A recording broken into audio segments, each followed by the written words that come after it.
Friends இப்போ நம்ம எங்கே வந்துருக்கோம் பார்த்தீங்கன்னா ஜெனிஸ் கிரேப்ஸ் கார்டன் தாங்க வந்திருக்கோமே. இங்கே வந்து ஃபுல்லாக திராட்சை தோட்டம் தான். இது கிட்டத்தட்ட 14 தோட்டம் இருக்குதாங்க.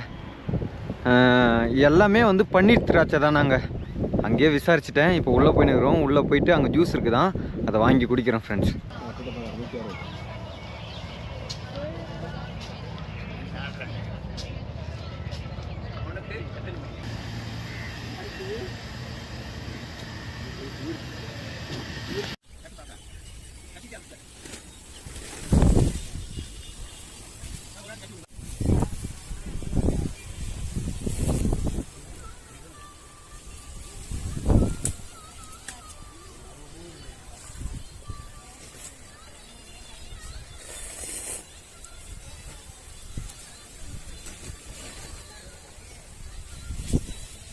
ஃப்ரெண்ட்ஸ் ஜூஸ் குடிச்சிட்டு கிளம்பி வந்துட்டோம்.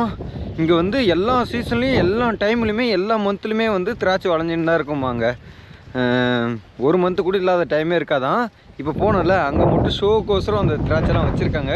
மற்றபடி இங்கே 14ன்னு சொன்னாங்கள்ல, அந்த 14 பந்தல்லையும் ஒரு மாதத்துக்கு ஒன்று வந்துடும். அப்படி பார்த்தா கூட வருஷத்தில் 12 மாதம் தாங்க. ஆனால் இவங்க 14 பந்தல் வச்சுக்கிறாங்க. இது வரைக்கும் நான் திராட்சை பந்தலே பார்த்தது கிடையாது. இப்போ தான் ஃபஸ்ட் வாட்டி பார்க்குறேன். அப்புறம் திராட்சை ஜூஸுமே குடிச்சது கிடையாது. இங்கே தான் குடிக்கிறேன். அப்புறம் அந்த பழத்தை வாங்கி சாப்பிட்டேன். அங்கே வந்து பறித்து சாப்பிடக்கூடாதான், அது அலோடு கிடையாதான். வேணால் வாங்கி சாப்பிட்லாமா.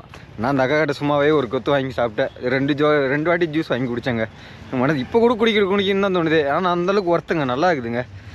நான் வீட்டில் இந்த பன்னீர் திராட்சைலாம் சாப்பிட மாட்டேன். இங்கே வந்து பன்னீர் திராட்சை மட்டும்தான் விளையுமா, பச்சை திராட்சை விளையாதாங்க. அது வந்து சின்னமனூர் அந்த சைடு விளையுன்னு சொல்லிட்டு சொன்னாங்க. தேனினாவே ஃபேமஸ் வந்து திராட்சை தாங்க.